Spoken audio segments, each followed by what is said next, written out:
market strategy. Steve Weeple, head of U.S. Market strategy. Steve Weeple, head of U.S. equities at Standard Life Investments, and Ron Ianieri, chief options strategist at Options University. Steve, I want to start with you. We're going to get into Merrill, but I want to start with a bigger picture. With a big sell-off, about 2%, but volumes were light. The financials got hit. I mean, give people a sense of your viewpoint of the markets right now. Sure. Well, I think what's really happening is we're giving back a lot of enthusiasm that built up during the early part of second quarter reporting season. And a lot of that enthusiasm was driven by the sharp rally in the financials. And for the first time, we had banks management saying something marginally positive about the banking sector. There were no big capital increases, and the market had been scared that we were going to see some of that. Banks like Citigroup and JP Morgan were able to post reasonably good numbers out of their fixed income trading divisions. And on balance, the reporting from the bank sector wasn't a disaster the way that people had anticipated. That led to a pretty sharp rally in that index. Lots of names up, almost 100% in some cases. But I think what we've seen over the last few weeks over the last few days, is people going back over that earnings report season and digesting some of the news and saying, well, maybe things weren't quite as bright as we thought it was. I think today's news from Merrill is just going to compound that as I say, Ron, I think one of the things that got the sector enthused. Sorry. I'm sorry. I want to turn it over to Ron for a quick sec. I apologize for interrupting you, Steve. We had Bank of America went from like 18 to 31. We just saw the share price of Citigroup. It was at 15 and change, went up over 20. Now it's in the 17 range. Ron, what's your sense of whether we were really oversold, or did we get too excited too quickly? What's your approach to the financial element? Well, I think what we saw was we first got into an oversold condition, and I want to make sure that everybody understands that I don't view the oversold condition as a bad valuation. I think that the stocks are probably going to go back down there and probably should be down there. The fact of the matter is they got down there too fast, and then we had an oversold condition. The banks started to rally, and with the SEC reinstituting the uptick rule, we had some encouragement on these banks that some type of support was going to be there for them from the federal government. The fact of the matter is then they went ahead and they became overbought too quickly.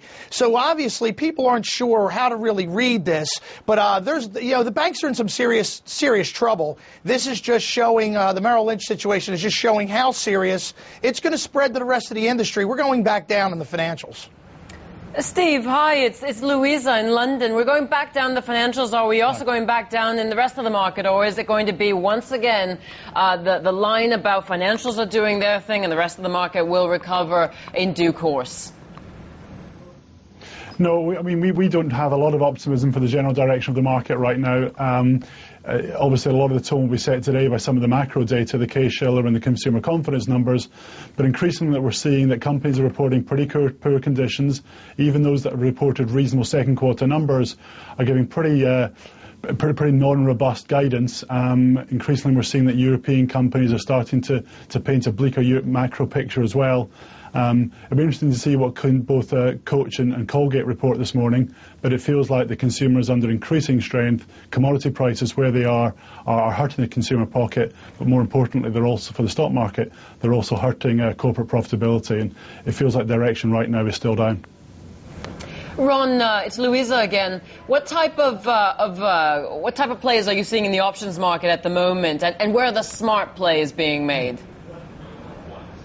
Well, we are in a bear market, and the one thing we have to realize, especially investors, is, when you're in a bear market, your opportunities are on the downside, and unfortunately, most investors are not really fluent in trading bear markets. They're not comfortable being short or trading the downside, and right now, most of the opportunities are to the downside, and hopefully investors will start to understand this better as they get more and more involved with their own investments and management of their own investments. But I still see most of your opportunities still to the downside. I don't think we're out of this crisis, and to be quite honest, I think we're only about halfway there, maybe even a little less than halfway there. This is definitely not the end of it. There's definitely, unfortunately, a lot more to come, with Merrill pretty much giving up and smashing the hull.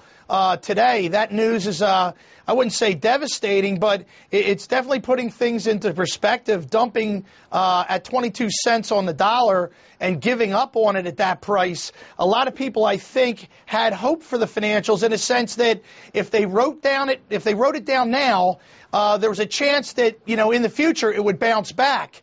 I think Merrill's saying that, I don't know, if the future is going to have a bounce back. It's better for us to dump this now, get rid of it, clean our books, get lean and mean, and start fighting forward. And they're going to give up any type of potential bounce back. If we see that industry-wide, there's going to be a lot more write-downs and a lot more downside to come. There's a lot more banks and investment banks in Merrill's situation that if they come to do the same thing Merrill did, investors aren't going to be too happy for a while with this market. And you're not going anywhere with this market without your financials going with you. So it looks like downside. Ron, let me jump in. This is Christine all the way here in Asia. For people who still want to invest in the market and are just waiting at the sidelines, what do we need to see for some capitulation to take place, for signs that things might have bottomed, for people to jump back in? Well, I think there's a couple things. Number one, I think we need to see the banks show confidence in themselves. It's really hard to get confident in a company as an investor when you're seeing a lot of lack of confidence from, the actual leadership of the company. Right now, from what I understand, banks are lending to each other at the highest rate over prime ever.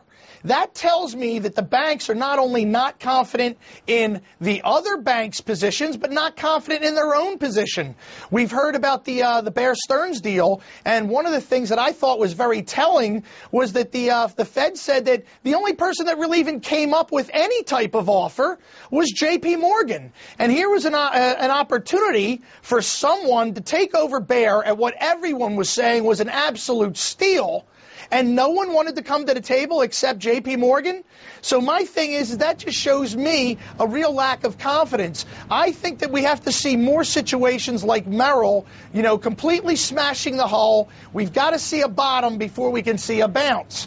And until we start seeing a lot of these banks showing more confidence, stripping their books, disclosing what's really going on, and taking the write-downs that they should take, I don't see a real bottom in this yet, and I don't see any reason to be optimistic until somebody shows me that, hey, there's reason to be optimistic in us with some confidence, and I'm not seeing that in the financials right now, just from the way that they're acting.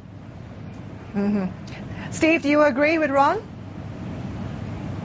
Yeah, I have to say I do agree with virtually all of that.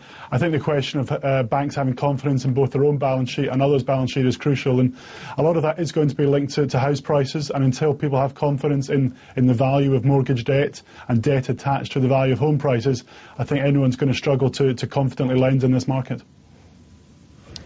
Well, it's interesting, guys, because 22 cents on the dollar for those elements that Merrill's selling, they got to be worth more at some point. You wonder if they're taking too short a term approach. We'll see how it bears itself out. We do appreciate the insight. Steve Weeple, head of U.S. equities at Standard Life Investments, and Ron Ianieri, chief options strategist at Options University. Thanks for getting up early with us on Worldwide Exchange.